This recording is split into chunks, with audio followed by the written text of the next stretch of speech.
اللهم صل وسلم على سيدنا محمد في الأولين اللهم صل وسلم على سيدنا محمد والآخرين اللهم صل وسلم على سيدنا محمد رضي الله تبارك وتعالى عن سادتنا أشهر رسول الله أجمعين. Ya Bapak Amin dan puasa Muslimat Masjid Pada Rinci yang saya hormati Ketua Muslimat Masjid dan surau-surau di sekitar Karya Pada Rinci ini, selamat datang dan selamat bergabung di program Muslimat Masjid Pada Rinci.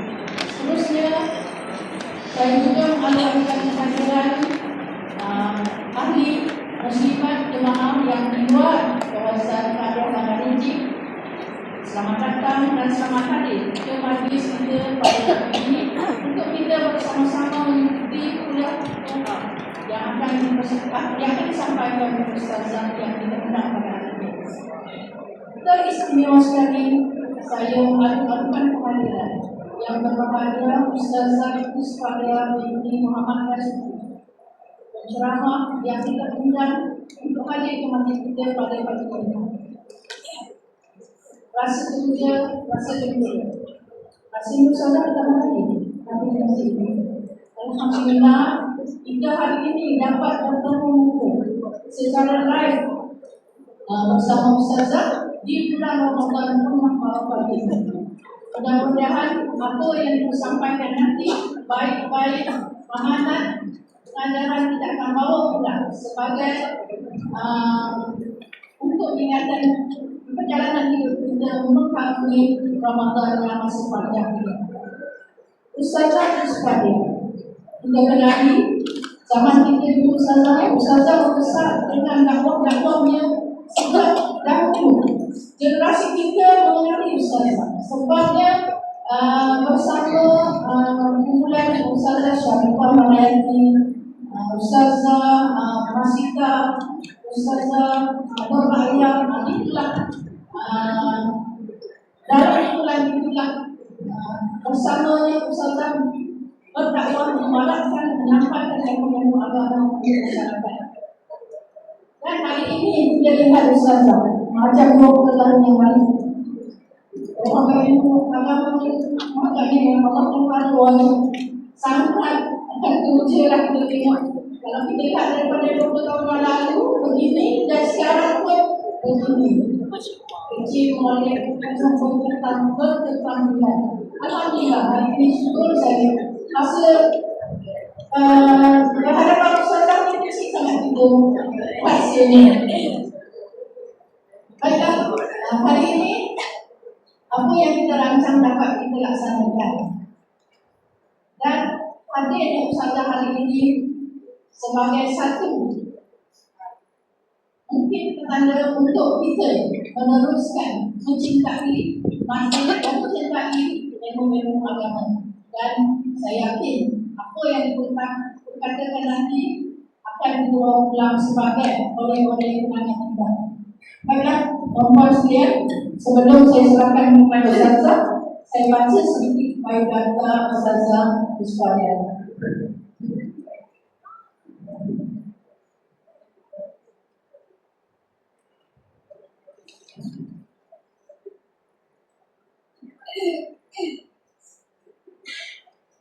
Profil Ustazah Puspada, graduan University Science and Islam Antarabangsa UASN pada tahun 1994 dengan ijazah sarjana muda ujian dalam kursus ilmu wahyu. Bekas guru sekolah menengah agama Syahudin Belak tahun 1999 dan bekas pensyarah di Pusat Asasi Universiti Islam Antarabangsa. Dan telah berkhidmat dari tahun 2000 hingga tahun 2014 di Jabatan Ilmu Wahyu dan Sains Kemanusiaan Pusat Asasi UITM Tanjung Selangor. Pengamal bertauliah Neurolinguistik Programming 2011, penceramah bertauliah dari Jabatan Agama Islam Selangor JAIS, Jabatan Agama Islam Negeri Sembilan dan Jabatan Agama Islam Wilayah Tersebut. Perunding dan penulis buku, keibubapaan dan kekeluargaan. Antara hasil karya beliau adalah 365 tips didik anak gaya Nabi, 365 tips didik anak soleh-solehah, bijak parenting 365 tips didik anak remaja, dan tabiatul aulad Islam, kehidupan anak dalam Islam. Ustazah juga terlibat dalam beberapa program di media massa seperti Al-Hijrah, TV9, TV1 dan Astro Oasis. Kemudian dari segi kerjaya tertinggi Ustazah, pendakwah dan perunding motivasi, pengarah Akademi Keluarga Fitrah, anggota Jawatan Kuasa Dakwah JKD Majlis Agama Islam Selangor 2024, dan co-founder rangkaian Tarikat Islam Al-Alim. Itulah sedikit biodata Ustazah ini supaya apa rasa tuan-tuan apabila melihat hasil sekali terhadap Ustazah di sini, mudah-mudahan memberi tempat baik untuk kita sebagai jemaah menerima perkongsian ilmu daripada Ustazah. Jadi tanpa masa saya serahkan terus kepada Ustazah.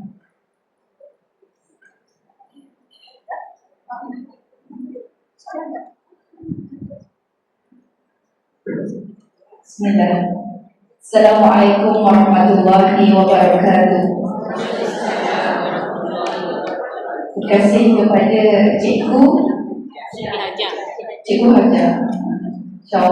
dia Cikgu ni dia punya watak dia memang mesti nak beri faham, nak beri penjelasan. Semangat dia berada di mana-mana, masya-Allah. Apa khabar semua? Hari ini kita Ramadan. Sahur masih okey lagi? Masih kuat lagi mata, dah boleh mengantuk. Dia seminggu yang pertama macam tu ya perempuan. Dia mengantuk yang amat, iaitu adalah respon daripada tidak balas tubuh badan kita. Baik, Alhamdulillah. Alhamdulillahilladzi arsala rasulahu bil huda wa dinil haqq liyudhhirahu 'ala dini kulli wa kafa billahi shahida. Wassalatu wassalamu ala Rasulillah wa ala alihi wa sahbihi wa mawala. Rabbi shrah li sadri wa yassir li amri wahlul 'uqdatam min lisani yafqahu qawli. Amma ba'd. Yang saya kasihi seluruh ahli jawatan kuasa muslimat dan diketuai oleh ketua muslimat Masjid Perincing, dan juga ke semua ketua-ketua muslimat surau dan juga masjid di bawah jajahan Perincing, yang dikasihi, yang dihormati, yang diraihkan tetamu-tetamu Allah yang berada di rumah Allah pada hari ini. Termasuk juga kita ada tuan-tuan peserta jemaah lelaki juga. Dan kita niat iktikaf dulu bagi sesiapa yang mungkin belum lagi berniat iktikaf. Nawaitul iktikaf fi hadzal masjid sunnatan lillahi ta'ala. Sahaja aku beriktikaf di masjid ini kerana Allah Ta'ala. Baik perempuan, hari ini niat kita satu, kita nak menuntut ilmu. Dan dengan menuntut ilmu ini, kita nak beramal dengan apa yang ada daripada dalil-dalil Al-Quran dan hadis, supaya ia menjadi sesuatu yang dibanggakan oleh baginda Nabi Muhammad SAW dan juga Allah Subhanahu wa Ta'ala, agar akhirnya nanti daripada ilmu yang kita amalkan ini ada sebab Nabi kita nak beri syafaat pada kita. Jadi tuan-tuan perempuan yang dikasihi, tajuk kita hari ini sangat simple tapi mendalam maknanya. Lapar perut, kenyang jiwa. Alhamdulillah. Ingat kan, tak tahu topik, punya tahu topik. Lapar perut, oh belakang ada. Lapar perut, kenyang di jiwa. Alhamdulillah. Cekap mata. Perempuan, hakikatnya memang begitu. Datangnya bulan Ramadan, perut kita yang lapar. Tapi tuan-tuan perasan kan, datang di bulan Ramadan kita makin bertambah aktif, produktif. Lepas tu banyak benda kita buat, banyak benda yang kita boleh selesaikan. Tarawihnya lagi, tarawih tu rancangan-rancangan berapa rakaat sini? 20, tapi 8 dah balik kan? Tak apa tuan-tuan, yang penting masjid kena ikutlah arahannya daripada Jabatan Agama. Jadi memang kita buat 20, kita balik 8, tak salah, tak berdosa. Nak buat di rumah sendiri, nak tambah 12, boleh, tak nak, tak mengapa. Subhanallah, bulan Ramadan ini dia sangat-sangat memberikan sesuatu yang bermakna, sebab kita tak tahu adakah kita boleh sampai ke Ramadan akan datang. Makna Ramadan ini yang membuat dia ganjaran pahala. Yang kedua adalah penghapusan dosa.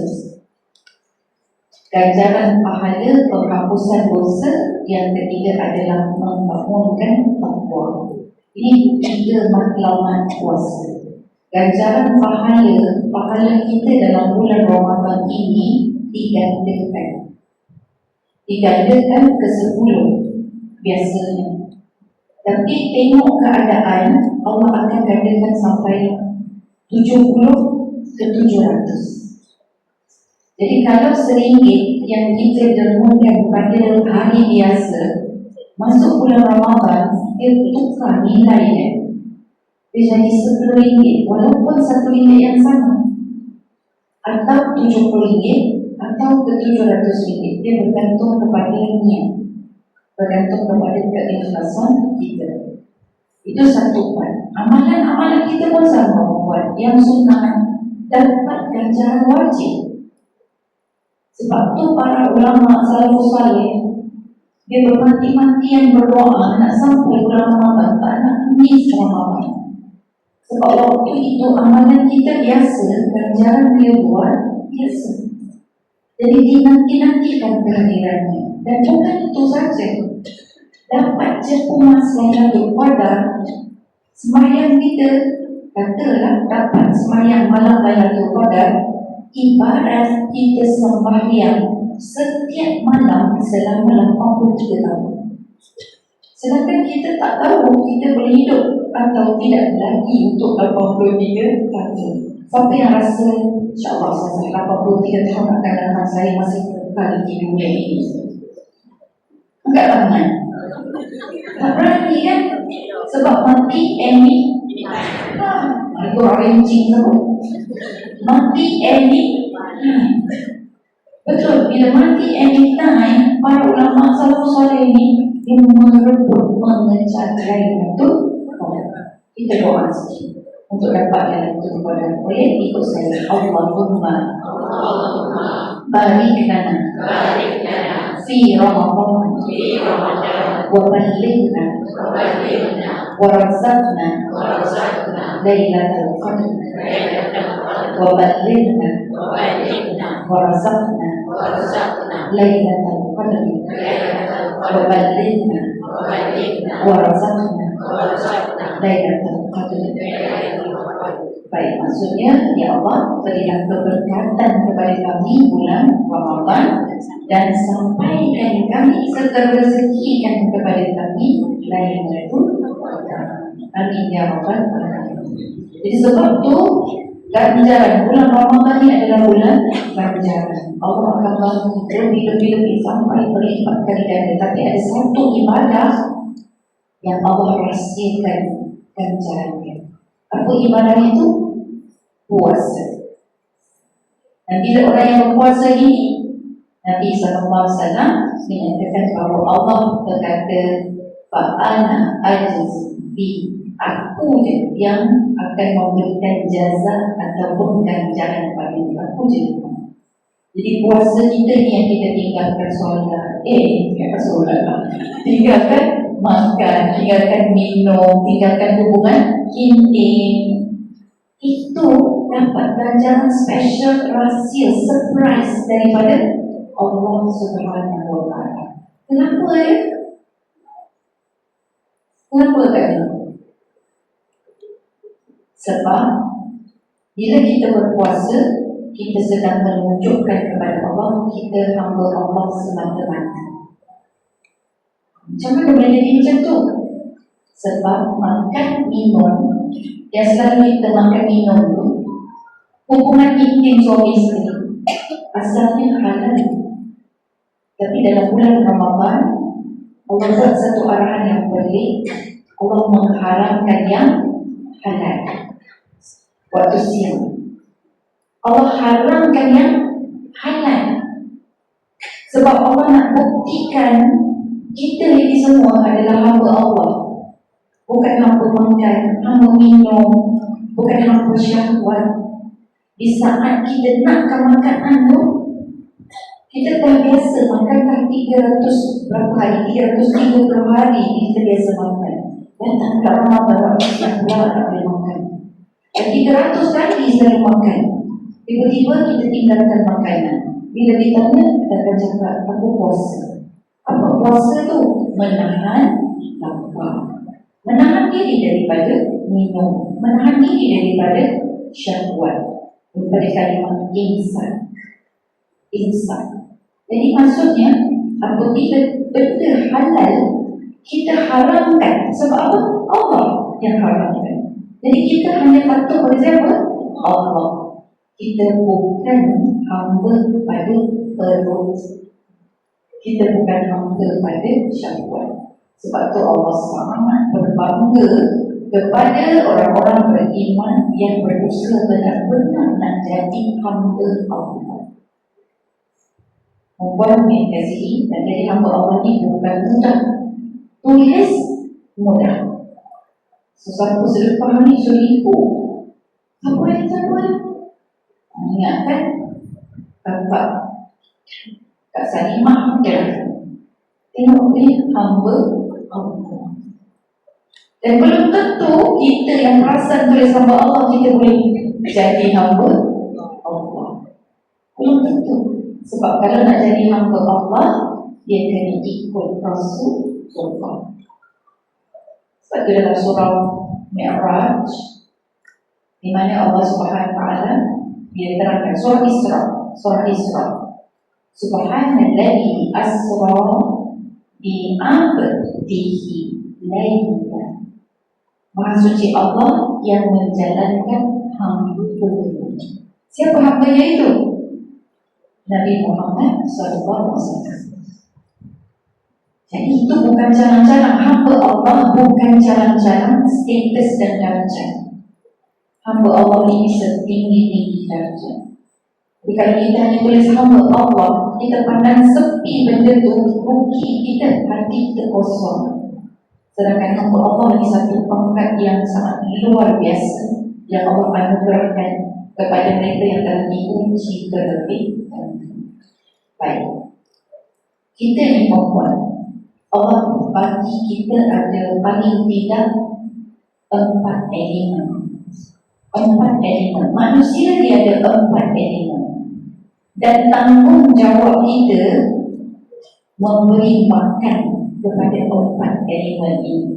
Kenapa kena bagi makan? Sebab nak bagi dia sihat. Bila kita bagi makan, dia akan lebih terbina, membangun dan kuat. Kalau kita tak bagi makan 4 elemen ini, dia akan jadi lemah. Bila kita lemah, 4 elemen lemah, iman pun boleh lemah.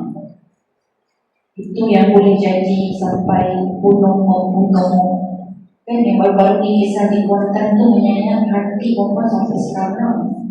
Sampai sekarang orang cerita lagi, yang rupanya isteri dia tu arwah pernah bagi komen dekat saya punya media sosial macam tu.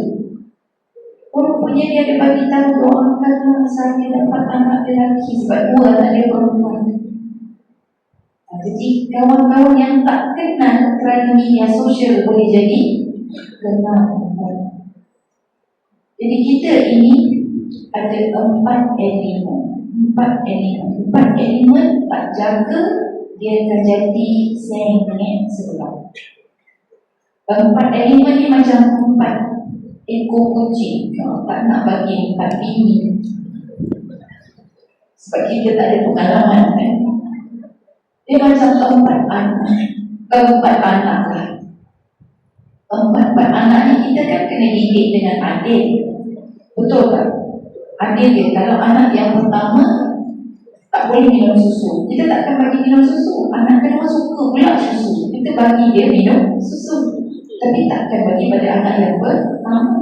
Itu bukan tanda kita tak adil, tak sayang, tapi kita memberikan sepatutnya, sewajarnya. Perempuan, apa empat elemen itu? Yang pertama, elemen fizikal. Makanan dia adalah nasi atau makanan seimbang pada perut. Perut dia. Jadi perut dia akan takung makanan yang baik seimbang untuk tubuh badan kita. Satu, dan jasad kita perlu makanan. Antara makanan dia adalah halal dan tayyiban. Yang kedua, elemen yang kedua adalah akal. Akal, apa makanan akal? Apa makanan otak? Kismis, salah. Itu untuk badan. Makanan otak adalah ilmu atau maklumat yang tepat. Maklumat yang tepat. Perempuan datang kemari sebenarnya sedang memberi makan apa? Otak. Itu sedang membangunkan otak. Kalau otak ini diberi makan makanan yang tak patut, otak jadi berkarat. Perempuan ikut saya sebut brain rot. Otak berkarat. Itu salah satu istilah yang termaktub di dalam kamus dunia 2025, 2024 atau 2025, istilah baru. Istilah baru. Brain rot ini dia berlaku kerana apa? Bila kita banyak mengambil maklumat yang palsu. AI sebagai contoh bahawa itu salah satu yang palsu. So kalau kita ambil percaya, otak ni dia jadi lemah, dia jadi berkarat. Otak akan sihat seandainya maklumat itu ada dua, benar lagi baik. Benar dan baik, otak kita akan jadi sihat. Okey, so sebab itu kena tapis. Jangan percaya sangat kat mak saya, percaya kucing boleh masak. Kan? Percaya dia, rumah dia kucing boleh masak. Ibu bukan guru, dia umur hampir 80. Bukan guru. Ayah saya bukan Datuk Besuki ya, tolong betulkan. Bukan, saya bukan adik-adik Datuk Ashraf Wajdi, bukan. Saya bukan anak Datuk Besuki Ahmad, bukan. Bukan juga anak Ustaz Besuki Rani, bukan. Ustaz Besuki Rani 4 tahun lebih muda dari saya. Macam mana dia jadi bapak saya? Bila jumpa dengan saya tu dia tak ada. Satu masa bila ayah saya meninggal dunia tahun 2029. 2019. Sorry, 2019. Dapat apa Pak? Dia puasa ni macam tu. 2019 meninggal dunia. Tiba-tiba tak tahu siapa yang keluarkan poster dan pengumuman masa tu hangat dekat WhatsApp. Datuk Dusuki, Ustaz Dusuki Rani meninggal dunia. Padahal yang meninggal ayah saya. Saya masa tu duduk menguruskan jenazah ayah. Saya tak perasan tu. Sampai dah habis petang, baru saya dapat. Jadi kawan-kawan yang kenal saya, dia kata, kau tengok ni, dia kata. Bapak kau yang meninggal, kenapa pula Ustaz Dusuki yang meninggal? Perempuan, jenong saya. Pergi jumpa, Alhamdulillah Ustaz Dusuki Rani, dia dah siap-siap awal-awal. Dia kata, saya hidup lagi. Tengok pengumuman. Saya hidup lagi, yang meninggal dunia adalah ayah dia, Ustazah Nisbah. Cari dia, minta maaf. Tak apa Ustazah, dia biasa. Bapak cari dia tu, biarlah kan kita faham. Tapi itu saya betulkan saya anak Wak Dasuki. Arwah Wak Dasuki. Dia bekas askar perempuan. My family background bukan agamawan, bukan. Tapi arwah ayah saya AJT masjid. Kecil-kecil bawa saya pergi masjid, ambil putih tabung besar saya yang kena pegang kat motor, bakul motor. Dia bawa pusing kampung, ajak orang datang masjid dan bergabung. Jadi itulah cerita masa kecil-kecil dia membuat. Baik. Kedua otak. Ketiga yang perlu adalah hati, yang kita panggil jiwa. Jiwa ini makan juga.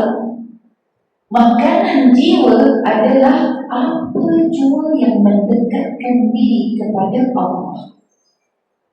Apa juga perkara yang mendekatkan kita kepada Allah, jiwa kita, rohani kita semakin sihat. Kalau jauh dari Allah, dia sakit. Sebab tu orang-orang kaya-kaya Hollywood ke dia kata hidup dia tak tenang. Padahal dia boleh dapat apa je yang dia nak. Duit semua dalam tangan dia. Tapi dia masih ada yang tak tenang, tak puas. Sehingga ada kelompok yang makan kanak-kanak makan pagi. Kan? Itu orang kata fire extinct. Apa itu tuan-tuan sebab nak kepuasan, untuk kepuasan hidup sampai ke manusia pun dia tak ada. Jadi sebab apa? Rohani dia kosong. Jadi bila dia jauh daripada Allah, maka dia akan tambah serabut, tambah risau, tambah tak tenang. Padahal tidak tenangnya hati itu sebenarnya Allah nak panggil dia balik kepada Allah. Tapi dia cari kepuasan dari sudut nafsu. Kalau nak tahu kenapa kita perlukan kedekatan dengan Allah, kena tengok asal usul. Asal usul kejadian dia itu datang daripada mana, untuk apa. Kalau tubuh badan kita, asal usul dia apa? Tanah. Makanan dia yang dari tanah. Asal usul otak kita ini, kita tahu dari tanah juga kan. Tapi untuk apa? Untuk berfikir. Makanan dia adalah benda yang boleh membantu kita berfikir. Rohani kita, roh kita asalnya daripada Allah. Maka kita kena kembali pada Allah untuk kuatkan roh. Kulir ruhu min amri rabbi wa ma utitum minal ilmi illa qalila. Sebutlah wahai Muhammad, roh itu adalah urusan Tuhanmu, dan aku tidak berikan ilmu kepadamu tentang roh kecuali sedikit. Jadi roh kita pasaklah dengan ilmu, dia tak jadi. So meaning to say, kalau kita sampai ke excellent, ke the highest, apa kata tu, the highest part of ilmu. Kita PhD, ada 7 PhD, itu ada 7 bidang, semua PhD, dia dapat PhD. Tapi bila tak dekat pada Allah, dia tak, masih lagi sakit dia punya jiwa dia. Masih lagi sakit roh dia. Itu yang kadang-kadang macam tinggi-tinggi tapi tak ada jiwa, tidak ada roh. Baik. Satu lagi yang keempat, apa dia? Emosi. Cuma emosi ini perempuan, dia tidak ada dalam kitab-kitab tasawuf. Kalau kitab tasawuf dia sebut 3 saja. Imam Al-Ghazali kata 3 je. Jasad, akal, roh. Itu elemen kita. Cuma pada hari ini, ulama-ulama yang terkini, mereka terpaksa memunculkan emosi. Emosi, sebab manusia parah sangat dah. Sebab iman dia itu bergantung kepada emosi dulu. Jadi dia naikkan emosi, maka emosi ini perlu diberi makan. Dan makanan bagi emosi adalah perhatian dan kasih sayang. Orang kurang perhatian, orang kurang kasih sayang, meroyan dia. Bukan nak kejar royan, dia akan meroyan, melampah-lampah, tak tentu pasal. Jadi kerana emosi itu tidak diberi makan. Sebab iman kita kurang. Kalau dulu cukup dengan roh. Bila roh tu emosi, perhatian, kasih sayang, semua dia letak pada Allah. Sekarang manusia terlalu bergantung dengan perhatian manusia sendiri. Contoh, kalau nak tahu, kita share sesuatu orang dekat Facebook kita ke dekat IG kita, kejap lagi kita akan tengok siapa yang like, siapa yang view, berapa ramai yang like, berapa ramai yang view.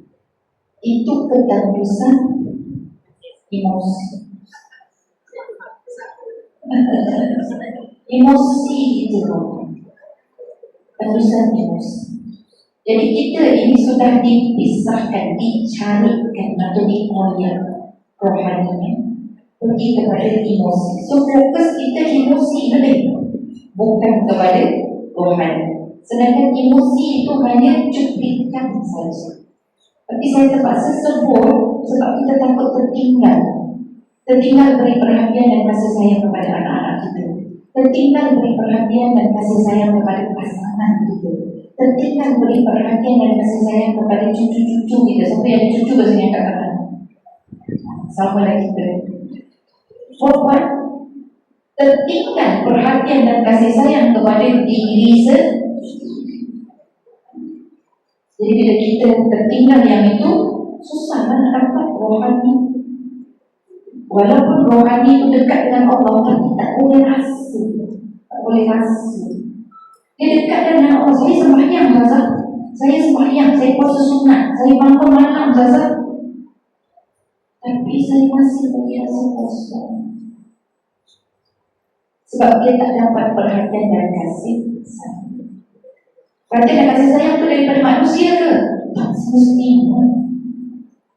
Perhatian dan kasih sayang yang paling tinggi adalah dari Allah. Cuma Allah tak datang daripada kita cakap I love you doh. I love you sister. Tak ada. Kita yang kena pandai baca kasih sayang Allah.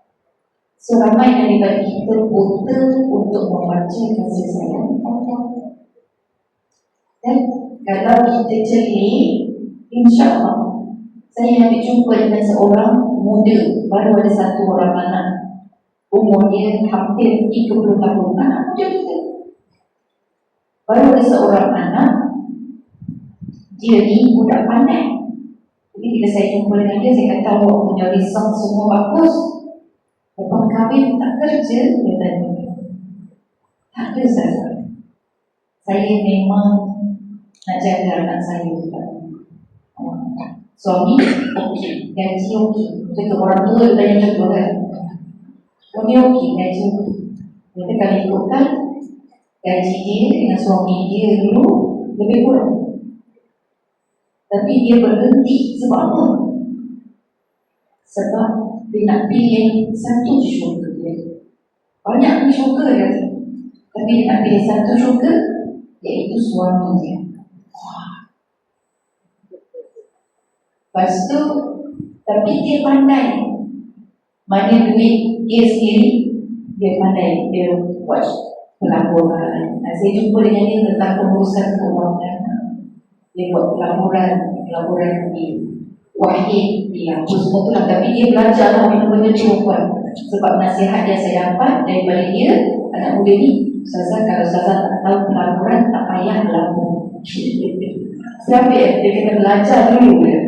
Kalau tak belajar, jangan main-main ikut. Okey. So puan-puan, saya kata okey, kalau begitu tinggal dekat rumah jaga anak je dengan suami. Yes, saya. Sebab saya rasa kalau saya kerja, saya akan jadi lebih sombong dengan suami saya. Saya akan tidak bersyukur dengan suami saya. Bila saya tak bekerja, saya lebih mudah untuk menghormati dan mentaati suami saya.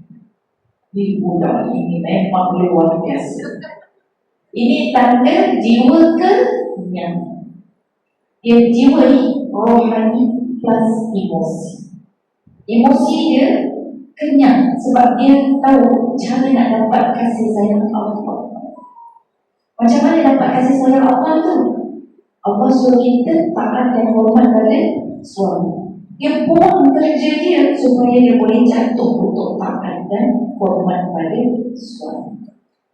Dan dalam satu masa yang sama, kalau kita takut suami nanti suami tinggalkan kita, kan kita takkan nak mengharap pada dia. Tapi dia sudah ada simpanan pelaburan dia sendiri. Dan diserahkan hidup itu kepada Allah Subhanahu wa Ta'ala. Perempuan, anak-anak yang jenis macam ini, generasi muda kita, dia adalah generasi yang tahan rasa. Dia diuji tidak mudah untuk apa kata tu sekarang ni apa? Depression, anxiety. Anak saya, dia ada anak cucu saya, ada cucu baru. Dia cerita dekat saya, Umi, dia anak muda lain. Umi, dia kata, saya sekarang baru faham maksud yang Allah mencintai kita melebihi cinta ibu kepada anak. Allah mencintai kita ni melebihi cinta ibu kepada anak. Dia ingat saya pernah bagi tahu dia, saya kata kalau Umi mati, satu-satunya kasih sayang yang boleh menandingi kasih Umi walaupun Umi hidup adalah kasih sayang Allah kepada Allah. So dia ingat betul. Waktu bila tak faham siapa yang boleh mengatasi kasih seorang ibu. Rupanya bila dia dah ada anak, dia jadi limas. Sebab anak tu menyusul dia, lapor cari dia, berak cari dia, nak salib lampik cari dia. So macam semuanya dia, bangun tidur jelek cari dia. Jadi bergantung pada dia. Dan dia sayanglah dengan anak, tapi sayangnya dia sampai letih dan penat. Sebab dia tak nak guna wayang. Padanlah dengan muka dia. Dia kerja gini dia je perempuan. Masa dia keluar kan. So bila masa keluar, penat, letih. So bila dia letih ni, ada istilah sekarang dia letih ni apa ya? Istilah sama anak-anak muda kita sekarang. Burn out. Itu betul istilah dia. What won't do what? Dari cucu lah. Subhanallah, Kak Ui ini memang nenek muda kan. Burn out istilah dia. Saya kata Umi, dia nak rasa macam tak campak macam Maria. Nama anak dia mana? Dia punya sedang. Saya nak cakap yang tu lah. Mungkin sebabkan buat yang anak. Tapi yang ada. Kita dengarkan dia punya doa. Sampai yang campak dengan Maria. Sebab masa macam sapuk dia tu kan. Tapi dia fikir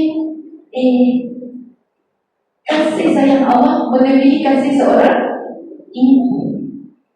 Baru dia kata, kalau dengan Allah tak pernah memandang aku sebagai beban. Malah Allah suruh lagi berdoa, minta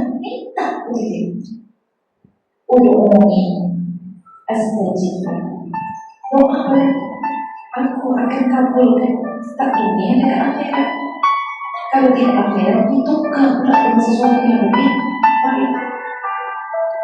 Dan kalau engkau bertanyakan di mana aku, Pak ini aku ini sangat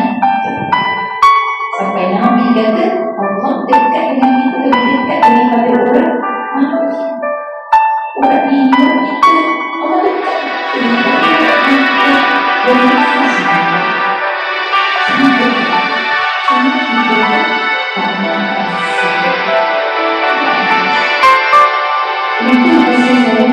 bila kita dapat kasih sayang Allah ni, kita tak perlu layan emosi dah. Jadi kita ni fokus kepada makanan rohani. Baik, rohani ni dia sesuatu wadah di mana dia akan merasai keimanan, nikmat iman, nikmat ibadah.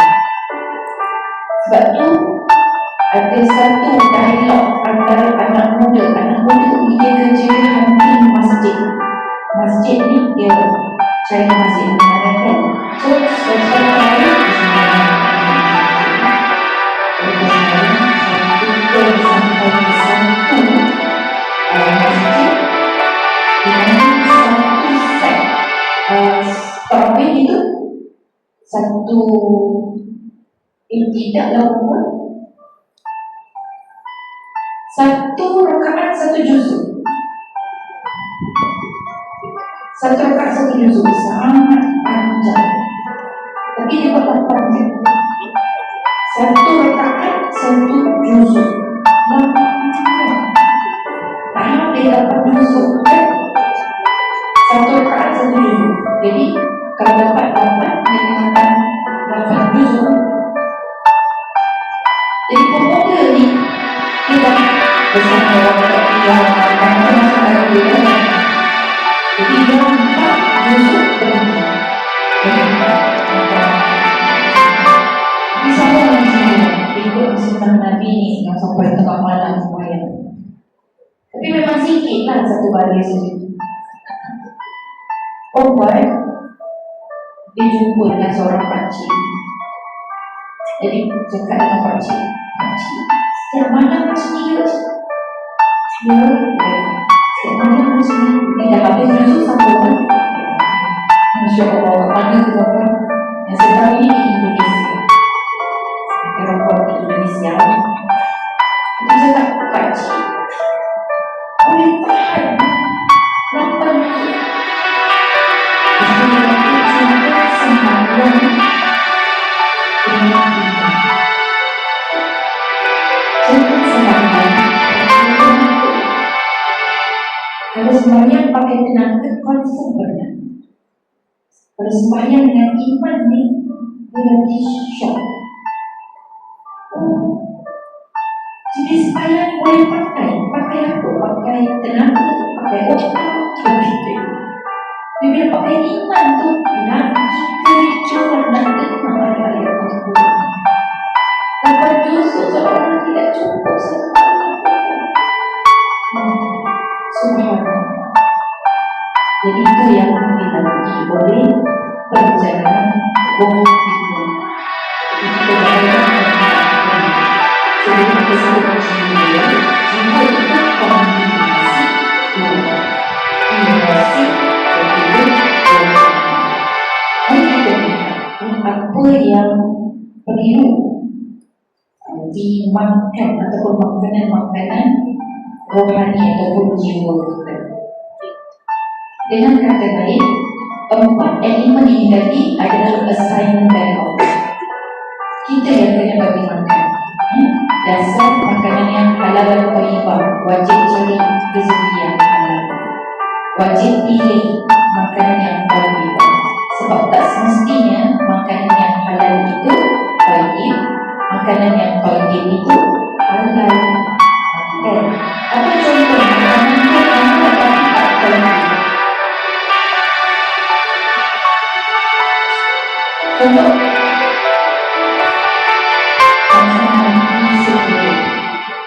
halal tak? Tapi thayyib tak? Itu contoh lah. Apa dia makanan yang thayyib tapi tak halal? Sasa macam di ABI pun, walaupun kandang dia thayyib bersih, tapi dah dia tu jenis mukhalazah. Dia bersih datang dia membuat. Saya tak tahulah, ini kata kawan-kawan saya kat luar negara. Dia kata kandang bab satu. Bersih, tak ada bau. Dia punya bab satu pun dimandikan setiap hari. Jadi maksudnya makan makanan yang bersih juga. Buat injection sehat bab satu. Tapi dia tak sama Rasulullah. Makanan itu baik bagi kita, cantik, bersih, tapi tidak halal di sisi Allah Subhanahu wa Ta'ala. Dan itu akan memberikan kesesakan kepada tubuh badan kita kerana dia immediately connect pula dengan hati. So empat ini semua perlu diberi makan. Boleh ingat tak? Jasad makanannya halal dan thayyibah, otak makanannya ilmu yang betul ya. Kalau ilmu yang palsu, otak tak boleh terima. Dia tahu sendiri. Yang ketiga, emosi. Apa makanannya? Perhatian dan kasih sayang. So kalau kita ibu ayah bagi perhatian kasih sayang kepada anak-anak, anak-anak ni dia mudah nak cari perhatian dan kasih sayang Allah. Sebab dia punya base, foundation trust dia adalah ibu ayah. So kalau ibu ayah yang itu dah mengkhianati trust dia, dia susah nak sampai pada Allah. Mungkin dapat juga, tapi dia mungkin panjang lambat sikit. Kemudian yang keempat, roh kita. Apa makanannya? Kedekatan kita dengan Allah Subhanahu wa Ta'ala. Baik, ingat tak peristiwa Isra dan Mi'raj? Sebelum Nabi SAW dihadapkan dengan perjalanan Isra dan Mi'raj yang semuanya adalah teknologi luar biasa yang susah difaham oleh akal. Dan begitu juga peristiwa-peristiwa keimanan. Dan Nabi SAW berada dalam keadaan sedih dan duka yang amat. Apa permulaan step atau langkah pertama yang Allah lakukan pada Nabi sebelum dia ikut perjalanan tersebut? Penyucian dan pembersihan. Dibedah dulu data dia, dan kemudian dibersihkan dengan air Zam-Zam. Kemudian dimasukkan dua, kata para ulama, dua perkara, iman dan hikmah. Ada yang kata tiga, iman, ilmu, hikmah. Tapi yang kata dua, ilmu dan hikmah itu disatukan.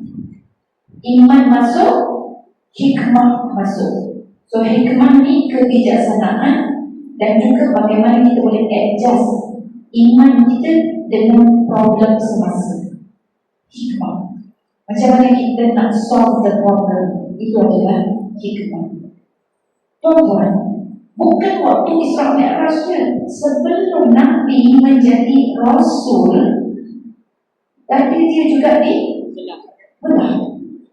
Dan dibelah ni sebenarnya, adakah kalau kita ikut sunnah Nabi, kita kena belah pada kita? Tidak. Maksudnya di situ adalah penyucian jiwa. Dan Ramadan ini dia datang, dia bawa peluang untuk mensucikan hati kita.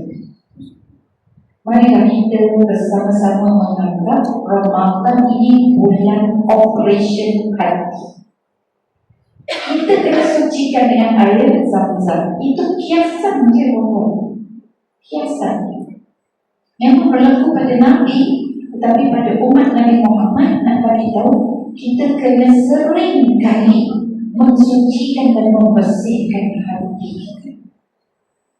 Jadi cara macam mana nak mensucikan hati kita tak lain tak bukan kena ikutlah apa yang Nabi buat. Jadi kalau yang pertama kena masukkan iman, kemudian yang kedua hikmah. Hikmah ni apa? Kalau Nabi dah ada hikmah, ikutlah Nabi, itulah hikmah. Yu'til hikmata man yasha wa man yu'tal hikmata faqad utiya khairan katsiran. Allah akan memberikan hikmah kepada sesiapa yang dia sukai. Dan barang siapa yang mendapat hikmah, maka dia telah mendapat kebaikan yang banyak. Baik. Okey, kita tengok cara sucikan hati kita supaya jiwa kita ni kenyang walaupun perut kita lapar, dan bagaimana Ramadan mengajar kita mensucikan hati supaya di luar Ramadan kita sentiasa boleh sucikan hati kita. Yang pertama, ikhlas dalam setiap amal. Ikhlas dalam setiap amal. Jadi apabila kita berpuasa Ramadan, ikhlasnya kita ini adalah kita buat puasa ini kerana Allah Ta'ala betul-betul. Sebab itu kita diajar dengan niat. Niat jadi rukun. So nak ikhlas, betulkan niat. Macam tadi kita masuk dalam masjid, kita niat ikhtikaf. Kita niat nak dapatkan ilmu untuk kita amalkan. Itu dah bagus dah terbuat. Tapi nak betulkan hati, setiap perbuatan kena betulkan juga niat. Contoh, bangun tidur, niat.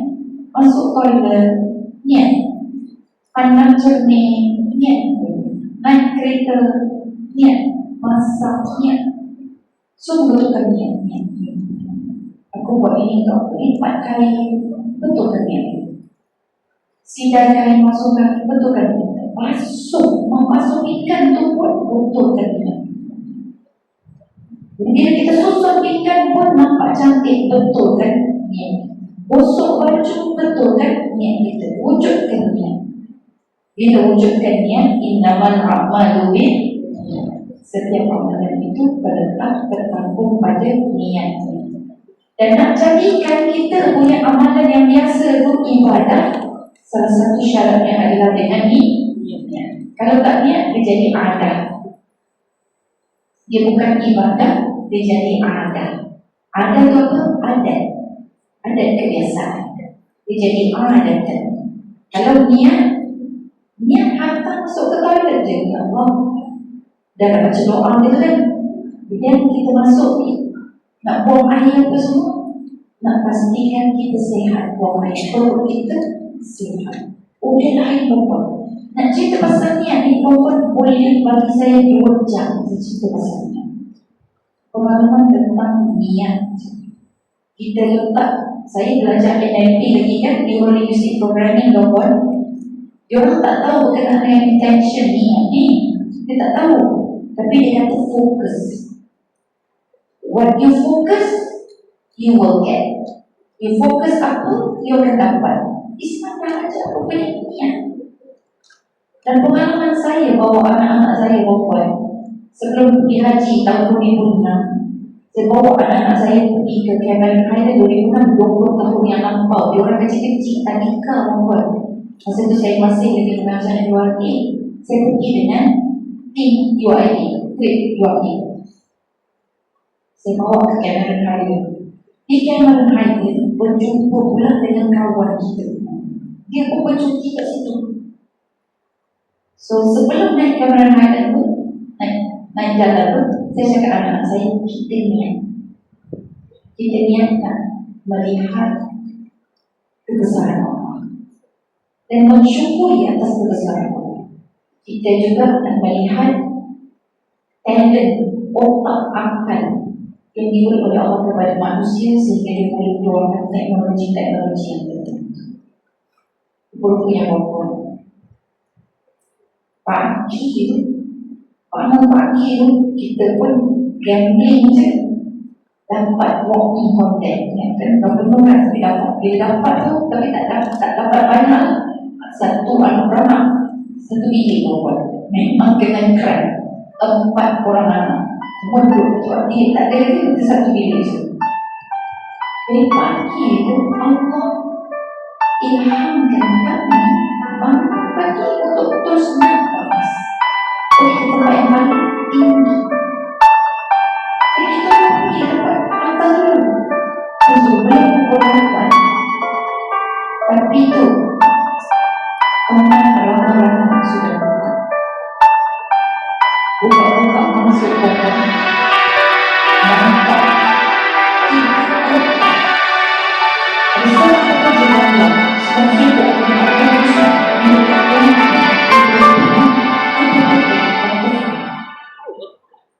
Saya kata butterfly ni bukan daripada sini. Bukan, ini dari KL.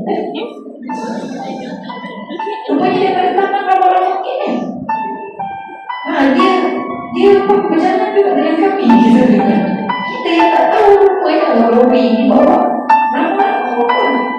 Bila buka ramai-ramai tu, dia tengah demo. Jadi baru buka kan. Jadi ada lori kan. Dia mengikat ada kepala kat tu. Saya fikir abang-abang ni. Saya ingat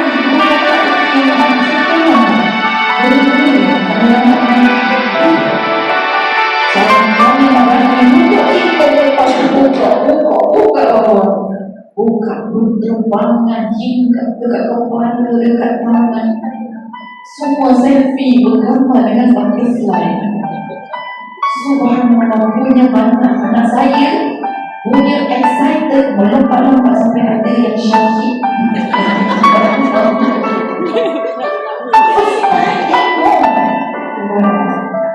Kemudian bila kita turun tu macam-macam dengan strawberry, sesuatu yang sangat indah. Cukup nak kobis tepi jalan. Berhenti tepi jalan, takkan berapa lagi. Ia masih berhasil. Jadi betul, jangan nak ke atas. Kita turun dengan kerja masuk. Perempuan balik semula, masuk pejabat, jumpa kawan.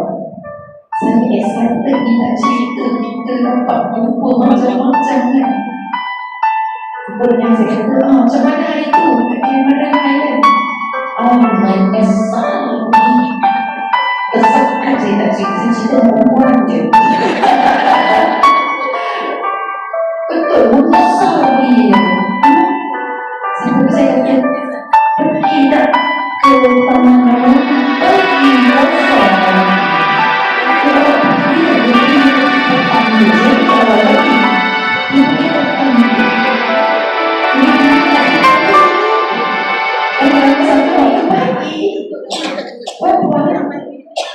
Kita dapat saya kata pergi ke lantai, tak sempat bila kecil. Banyak tempat tak sempat pergi, dia start dengan saya boleh cerita sebenarnya orang. Tapi ingat ini sangat utama sebab Imam Nawawi dia letak hadis berkenaan dengan niat sebagai hadis nombor 1 dalam hadis 40. Sebetulnya niat nak ada anak pun sama. Niat ada anak dia sama di sisi ada yang ada tidak ada sisi bawah, ada yang berjalan lebih, ada yang kita masih hidup, kita boleh betulkan niat kita. Allah ajar dalam Al-Quran melalui lisan Hana bintu Fakura. Hana bintu Fakura ni ibu kepada Sayyidatina Maryam. Bila dia tahu dia mengandung, niat dia, Rabbi inni nazartu laka ma fi batni muharraran fataqabbal minni. Ya Allah, aku mengingatkan anak yang berada dalam kandunganku ini, dia akan berkhidmat kepadamu semata-mata ya Allah, dan dia tidak akan berikan berkualitas dari semua makhluk. Dia tidak akan berkualitas. Mereka Allah masih bebas, Hurriyah, bebas. Fataqabbal minni, ya Allah, terimalah niatku. Jadi niat itu bila kena betul kerana Allah yang perempuan, hati kita bersih. Kita akan diselamatkan oleh Allah, diberi petunjuk oleh Allah. Sebab petunjuk hidayah dia hanya jatuh pada bekas yang bersih. Dan petunjuk itu turun dalam hati. Kalau niat dah tak betul, dia tak akan sampai. Baik, dalam surah Al-Bayyinah firman Allah Ta'ala, wa ma umiru illa liya'budullaha mukhlishina lahu-d-din. Padahal mereka tidak diperintahkan melainkan supaya menyembah Allah semata-mata dengan mengikhlaskan agama kepadanya. Hunafa, lalu dina hunafa, agama kepadanya dengan agama yang lurus. Jadi bila kita buat sesuatu pergi jalan-jalan kat Cameron Highland je, tapi niat kerana Allah.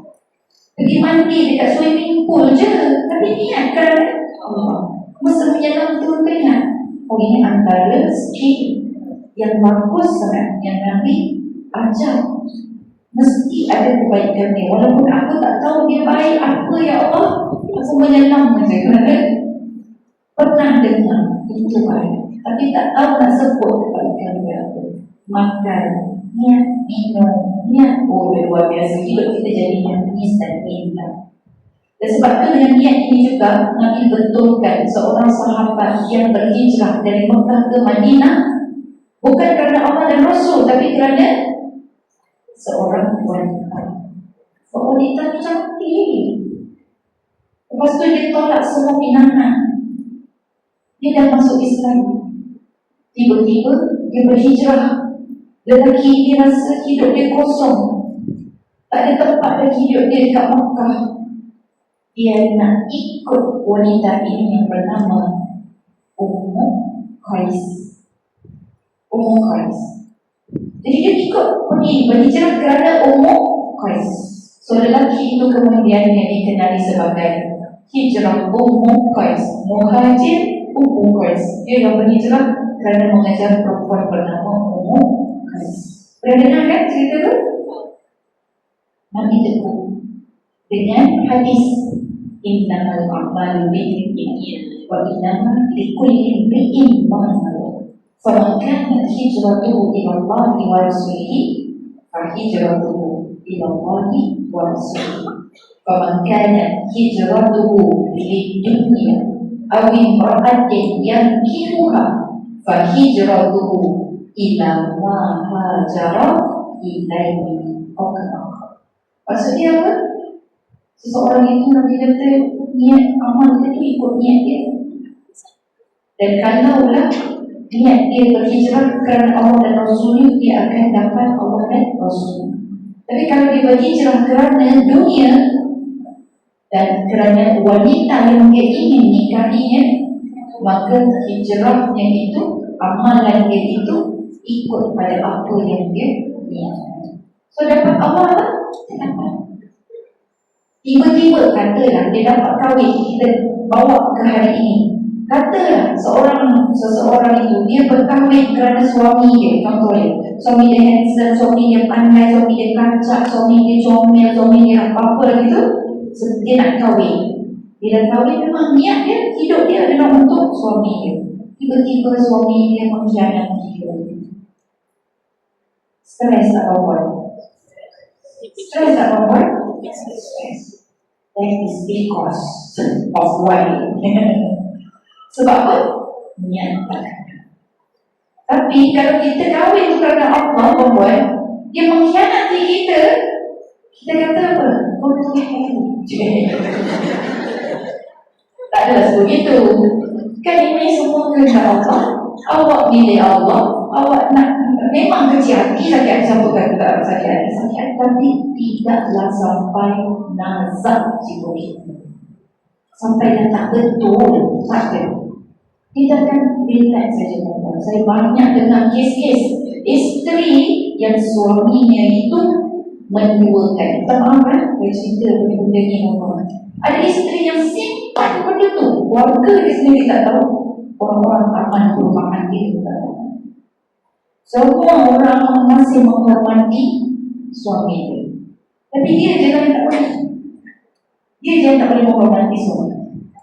Kadang-kadang dia nangis, maksudnya dia tanggung sendiri. Tapi subhanallah, seorang wanita yang kuat. Dia kata anytime dia, saya boleh je pergi ke pejabat agama untuk minta cerai. Tapi saya tidak pergi kerana apa? Saya terima ini sebagai ujian daripada Allah, dan saya nak dapat redha dari Allah. Rupanya kekuatannya adalah Allah. Bila dia mencintai Allah lebih, walaupun sakit, dia menangis sendiri depan dia, pujuk sendiri Allah. Uish, luar biasa. Kalau kita dah canang satu kampung, subhanallah, itulah dia. Banyak tu. Tengok cerita pasal niat dia dah 10 setengah. Suara Allah luar biasa. Korban saya bagi terus ya. Yang kedua, nak sucikan hati selain daripada niat ini, saya memang tekankan niat sebab orang selalu overload dengan niat ini. Yang kedua, zikir dan menyanyi Allah. Jadi bulan Ramadan kita diarahkan untuk banyak berzikir, beristighfar, sampai datang malam Lailatul Qadar pun baca doa minta ampun, Allahumma innaka afuwwun tuhibbul afwa fa'fu anni. Itu maksudnya zikir. Yang ketiga, membaca dan tadabbur Al-Quran. Lagi banyak kita baca dan tadabbur Al-Quran, lagi berkilat hati kita. Walaupun sekarang ini kita masih baca berbata-bata tuan-tuan. Saya dulu walaupun mengajar dekat UIA tuan-tuan ya, pelajar-pelajar ini datang daripada latar belakang yang berbeza. Saya mengajar pelajar-pelajar human sciences, I'm telling you around 60% tak pandai baca Al-Quran. Terpaksa tuntun bawa Al-Quran. Baca, sebab dia orang kena hafal. Hafal tak banyak, dalam 5 ayat itu. Apa bunyi ni perempuan, macam mana anak kita macam ni? Macam nak marah ni, tak pandai baca Al-Quran. Okay, ikut medal, dulu medal. Kalau saja okay, ikut medal. Ya ayyuhan nas, ya ayyuha, ya ayyuhan nas, ya ayyuhan nas. Itu ulang.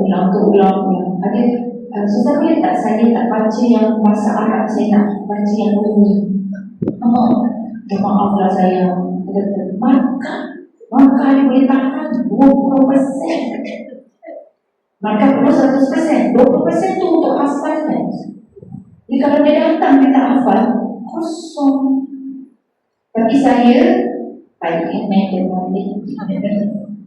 Okey, tak hafal tak apa, baca dengan saya. Ada yang gelap-gelap dulu, gelap-gelap dia baca 60%. Tapi kalau kuliah yang agama tu, Islam Trinity College tu, kalau tak pandai baca, tak akan masuk ke situ lah.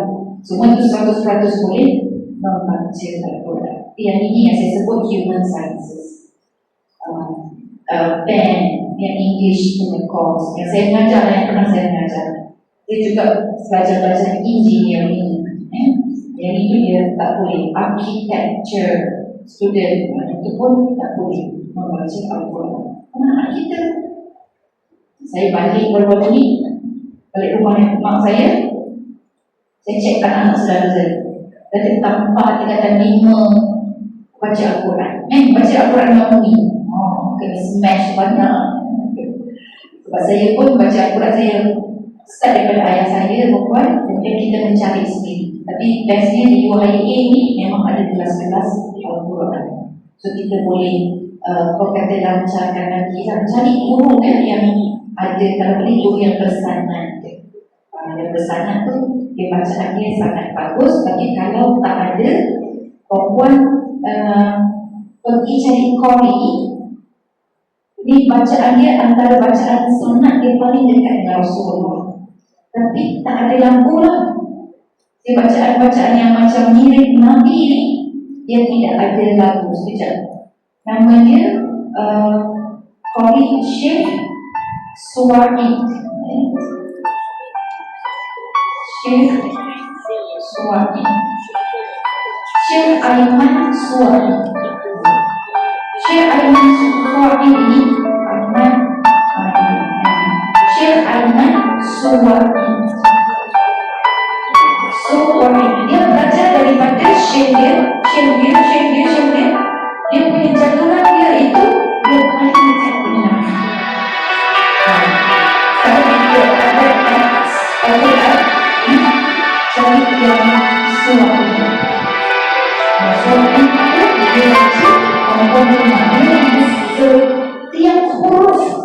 haknya. Lambat, tapi membuat boleh cepatkan. Ya, Aiman suai. Dia ada suai, dia ada suami. Tapi kalau kita ada kata lah as bacaan Al-Quran kan, cari kopi dia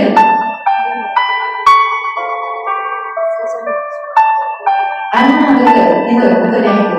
So bolehlah cari dekat dalam ni masing-masing boleh buka dulu. So Aiman suai. Kalau tak tahu dia ada orang sebelah.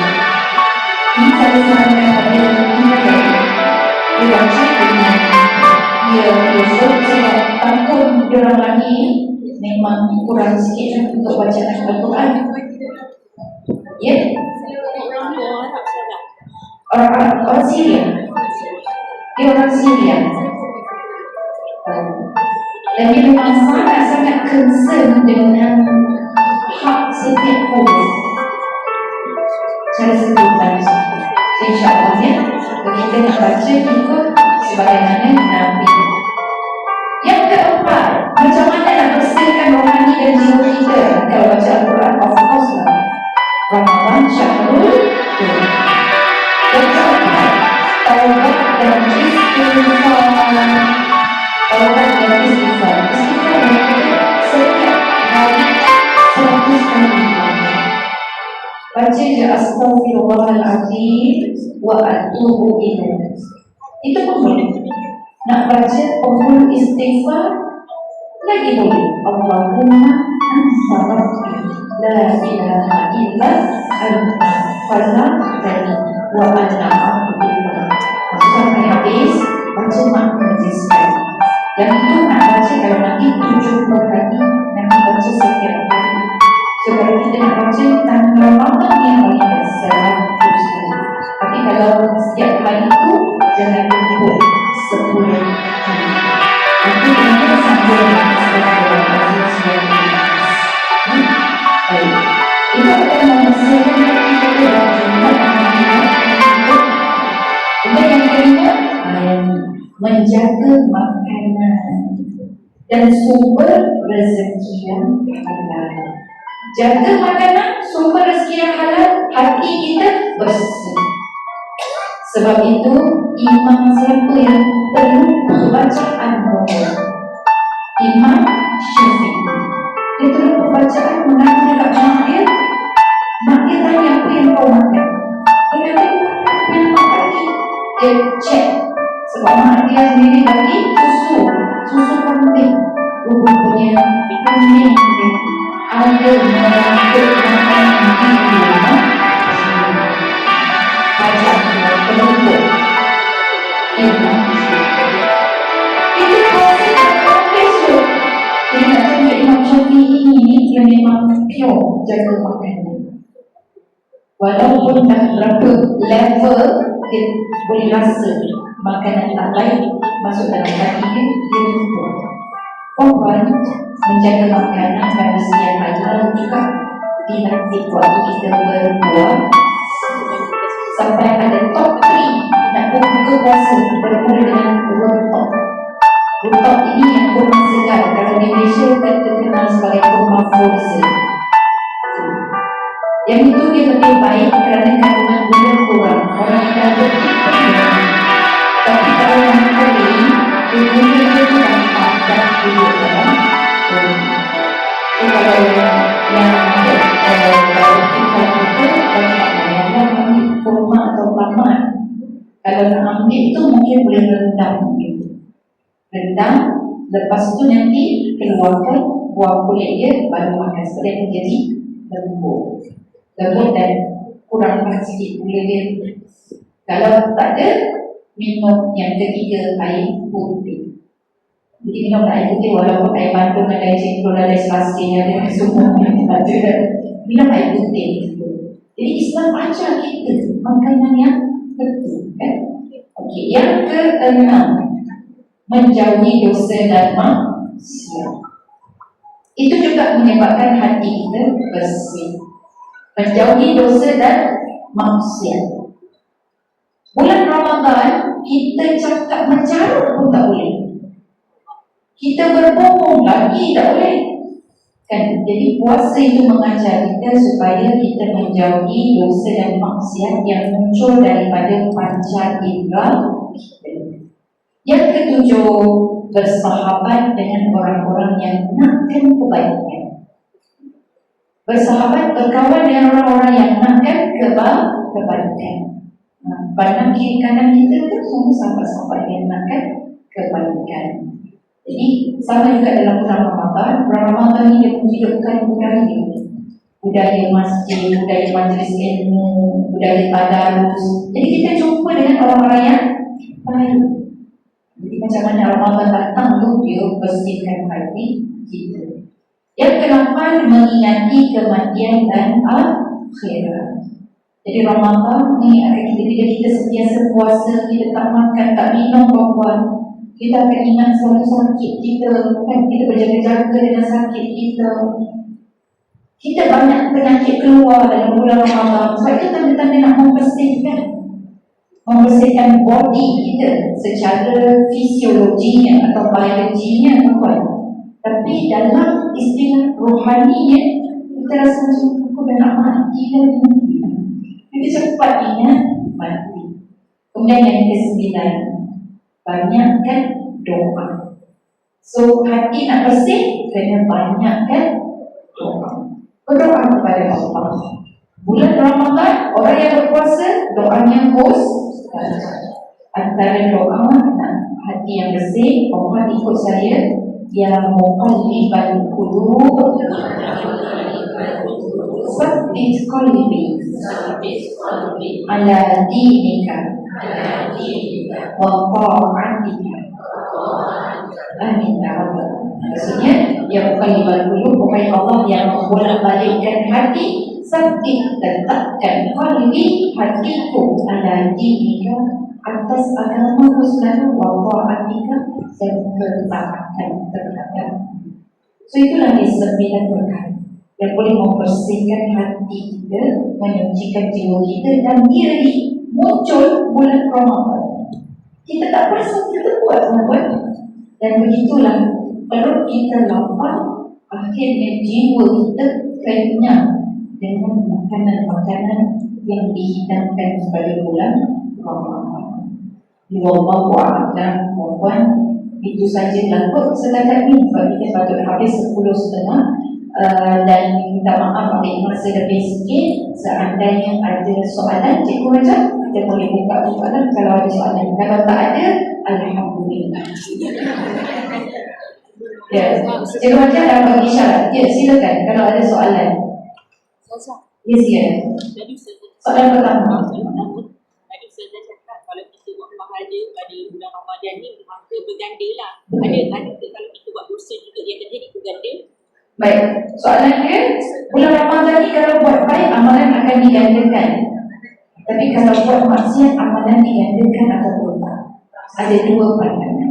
Satu kata gandakan, satu lagi kata tidak, sebab tak ada dalil. Majoriti kata tidak digandakan sebab tidak ada. Yang sebut gandakan itu mungkin boleh dikiaskan. Itu kan betapa rahmatnya Allah. Orang yang kata tidak juga, dia mengambil dalil bahawa kasih sayang Allah itu mengatasi kemurkaan Allah. Okey, ada di soalan berikutnya. Allah sukakan ganjil. Sama ada 1 minit penutup atau 2 lagi. Siapa yang nak menjaga maruah masjid Rinci? Ya, sila cikgu. Soalan dia disarankan kita lepas solat sikit Ya. Dan kalau kita yang tu kita tak nak tiga, kita nak 50-60, tapi lebih baik daripada sikit kita lepas solat. Okey. Baik, kalau selepas solat tu kita ada banyak masa dah pencet tadi kan, duduk kat rumah aja kan. Okey. Kalau kita nak buat lebih boleh, tetapi dia khilafus sunnah, dia tak ikut sunnah. Jadi kita tak dapat pahala sunnah. Kalau kita buat 33 dapat pahala ikut sunnah Nabi pun dapat. So kita ni bila ikut apa yang Nabi buat, dapat pahala. Jadi untuk ikut yang Nabi buat. Kalau nak sambung, boleh sambung. Selepas kita habiskan set 33 tu, kita sambung dengan yang seterusnya. Yang itulah. Tapi settlekan dulu yang Nabi suruh. Terima kasih Cikgu Hajar. Baik, ada satu lagi. Ganji. Dalam kiraan 5 sambungkan yang bertuah itu. Yang apa kata mengambil. Masya Allah, terima kasih Puan. Okey, salam. Surah-surah. Macam mana saya tak kenal surah?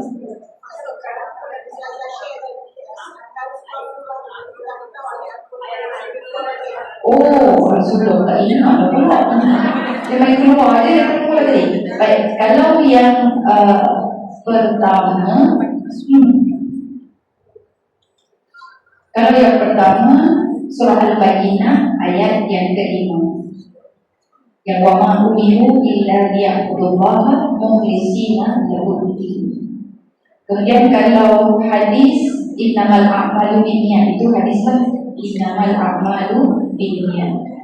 Kemudian berzikir mengingati Allah, hati menjadi tenang, kan? Itu surah Ar-Ra'd ayat 28. Okey, kemudian apa lagi? Al-Quran, membaca Al-Quran. Membaca Al-Quran syahrul Ramadan alladzi unzila fihi Al-Quran. Surah Al-Baqarah ayat 185.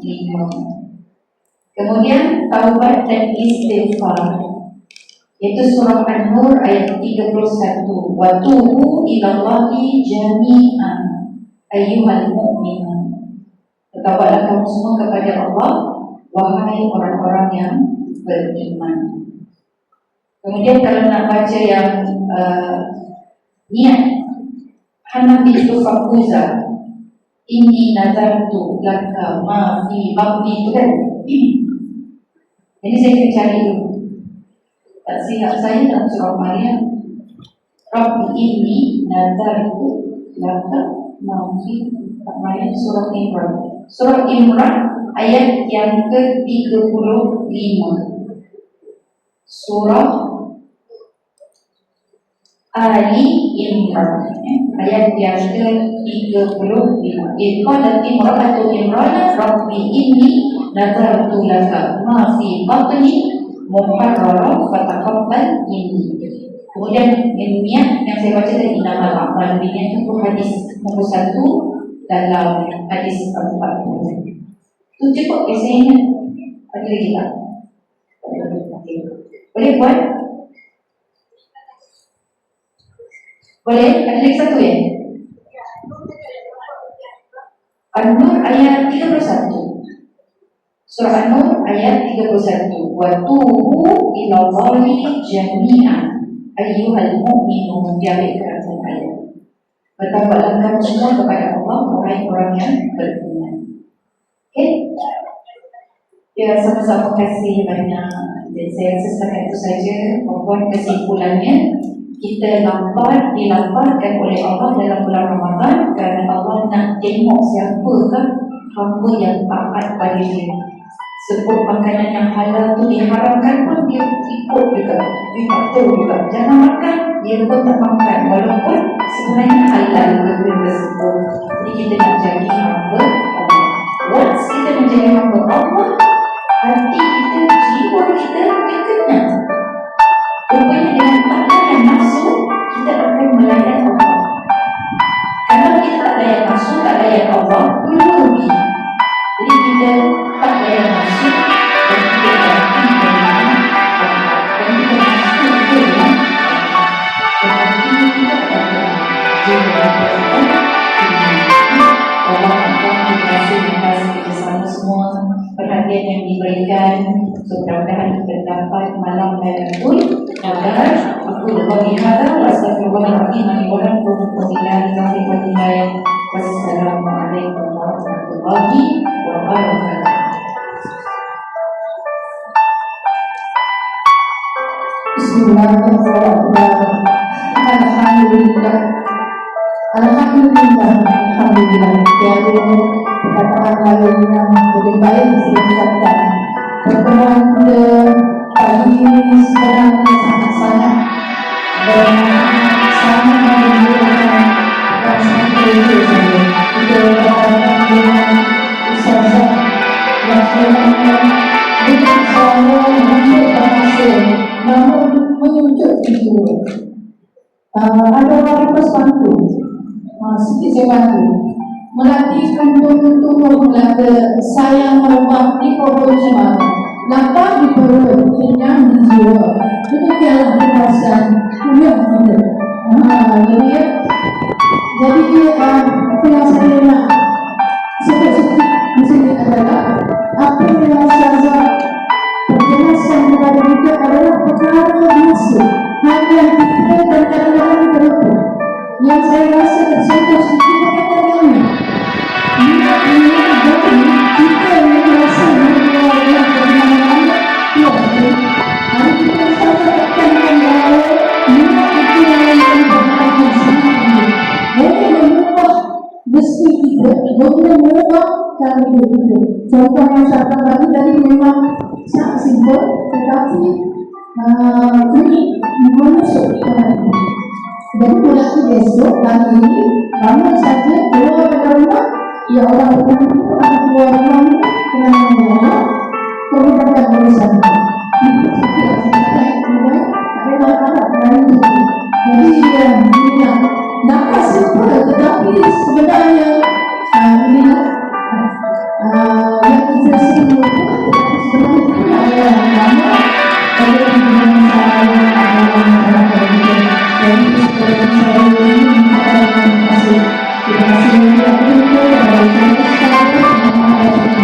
saya dulu pernah kalau ada satu sasa anda ada bersama saya. Memang kita tak pilih pasal orang kita memang ada bersama mengatakan sasa. Tetapi rasanya itu bukan siasat sangat. Dari mana dari tak orang sepakat bersama. Jadi itu saya awal-awal apa yang ada di pikiran kita bisa berhasil. Kemudian dibalaskan jadi sebenarnya itu sesuatu lebih silakan menggunakan apanya. Jadi ya kita menggunakan ini dengan saja berkomunikasi menggunakan sama-sama dilindungi oleh Allah, menggunakan pengawasan sampai ke destinasi dan seterusnya. InsyaAllah kembali lagi ke Masjid Al-Qancing ini insyaAllah saya pada pertemuan-pertemuan yang akan datang. Sebenarnya tak puas sejak tadi walaupun dalam kepala yang makmurnya masa berlalu sehingga 10-14 kita sudah sebelum tadi. Syukur Allah, terima kasih banyak mudah-mudahan kita berjumpa lagi. Terima kasih juga kepada semua yang hadir di hari ini. Allah menyertai bahagia. Saya sepakat anak itu tetapi Allah menyertai aku juga bahagia. Alhamdulillah mudah-mudahan jadi kita akan berjumpa lagi. Sekian daripada saya. Wassalamualaikum warahmatullahi wabarakatuh. Seterusnya untuk terima kasih kita sudah hadir di hari saya.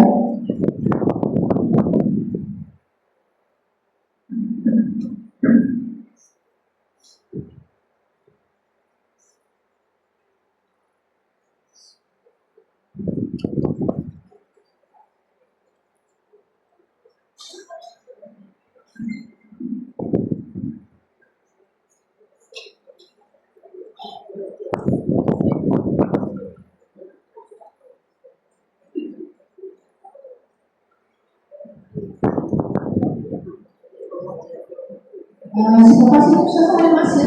kasih.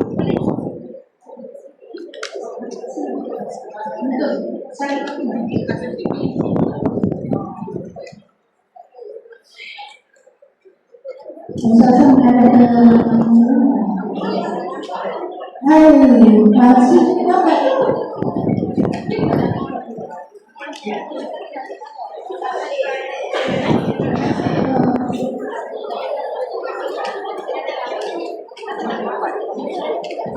kita sesi berjamaah beramai-ramai dengan ustazah.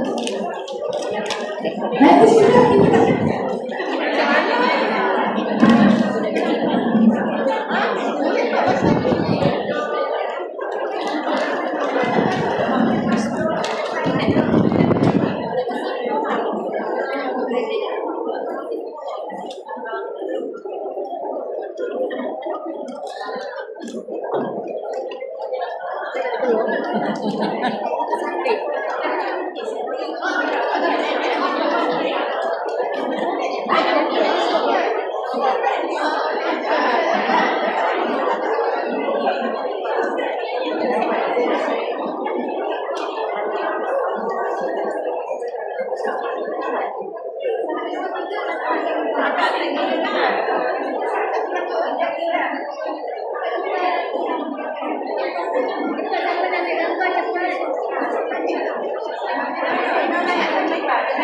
Saya